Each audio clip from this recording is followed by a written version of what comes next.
I guess tell us a bit about this matchup and the way Indiana's kind of made their rise and kind of how it set the stage. I'm sure you guys didn't plan on this being one of the bigger games in the preseason. No, we had Kirk Herbstreit last year, and just I think a team that he walked in. Remember his press conference at the basketball game when we just walked out and said, "Hey, Purdue sucks, Ohio State, Michigan." I mean, he just set the tone for who he was, I think, in that opening introduction to the IU fans, and I think it's a approach that I think his players really have responded to. And then once they started winning, they're a confident football team. So I don't think they come into Columbus thinking that they can hang around. I think they really think they're going to win the football game, and they should.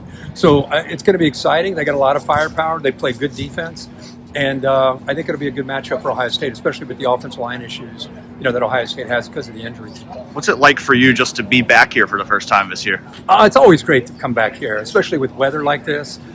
Anytime you can come back, and I was in Cleveland last night for the Browns game, and it was like a snow globe, and it's just football weather. So for me, I took a walk on campus today. I went over to the Oval, took my dog Peter, and it's always very cool to be back on this campus. And I miss being back here. I think anybody who's an alum gets a chance to come back to their alma mater. It always brings back memories, and this is a beautiful place for me, always will be. Has it felt different this season, just not coming back and actually calling games here?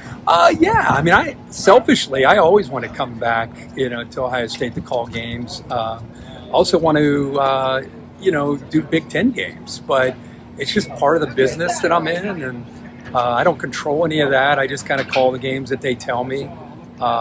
So I miss calling Big Ten games. I especially miss calling Ohio State games for obvious reasons. But it's cool that Game Day. I think it's really nice. I wondered when this split happened if Game Day would still come to the games that matter on a national level. And I think it really says a lot about ESPN and the direction of the leadership of College GameDay. We still try to go to the game of the week, no matter who's broadcasting the game. Game Day tries to go to the game. And this week, here we are at what we think is the biggest game of the week. And we've done that all year, which is cool. What stood out to you watching Ohio State from afar? Well, I watch them every week. I have for pretty much my whole life. What stands out to me is Will Howard is much better than I probably anticipated. I watched him his whole career at Kansas State. I knew him very well.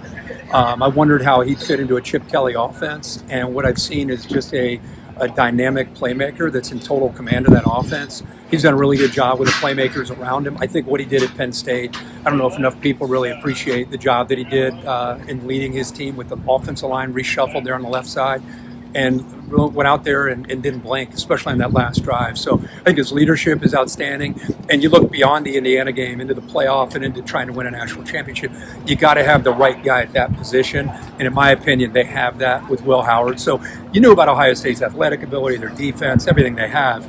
They've recruited and developed so well, but I wondered how they would be at that spot. And boy, Will is I'm sure Ryan would tell you that. He's been better than I think what anybody expected. What stood out to you about the way, Ryan has kind of handled everything that's come with the season, the pressure, the expectations, kind of how he's managed all that as coach? He's done a great job because this is a heavy weight if you really allow it. And losing to Michigan the last few years, I think it's taken a toll on him a little bit. And I think what he has to guard against is because there's that what if they lose kind of feeling with Ohio State fans, some of them anyway. They battled, played well enough to win at Oregon, which was a tough environment, didn't get it done. And you heard from that fraction of the fans, oh boy, here we go. And then he goes back onto Penn State. And I thought instead of playing and coaching not to lose, I think he did a really good job of playing to win. And that's really the challenge when you're in these pressure cookers, whether it's Ohio State, Alabama, Georgia, where it's like, oh, by the way, welcome here. You better win every game or you're fired. When you coach at a place like that, that's hard. And I've been really impressed with how he's gone about trying to block that out and go out and coach and just let's throw havoc to the wind and trust his guys. And I think he's done a hell of a job. As you look ahead a little bit, you mentioned the Michigan game and obviously the streak. Just how do you kind of handle the pressure that comes with that of not thinking about the streak and just kind of focusing on that game? I lived that, so I understand it probably better than most. And Michigan players that lived in the Tressel and Urban Meyer era could probably tell you on the other side. it does become a thing in your mind. Some years John Cooper would play it down, like let's just treat it like another game. And then that didn't work. And then there were other years, okay, we're going to build it up to be this amazing, it's the biggest game ever.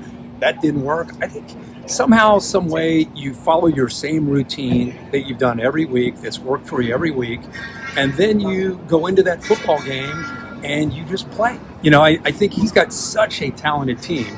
The scary thing in the rivalry game is sometimes when you go in with a more talented team, it's like, oh, he better win this time, and that can be a burden as well. So I think Ohio State, it's really on the players, guys like Will Howard and the guys that have been around. The cool thing is you got a lot of seniors that have been on those teams and walked off that field. So as much as we want to focus on Ryan, I think it's really more about Jack Sawyer and just some of the guys that are around, that have been around and suffered some of those losses.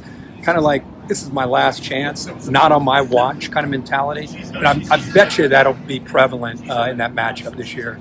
I know Zach's still been around the program. Just how's he doing with everything? Yeah, Zach is so appreciative of what the program did once he got diagnosed with cardiomyopathy. It was a scary time, about a year and a half. And, we were facing everything from a potential heart replacement to wondering if it would improve. And Ohio State, just having him here with Ohio State, the trainers, the doctors, cardiologists have been amazing, honestly.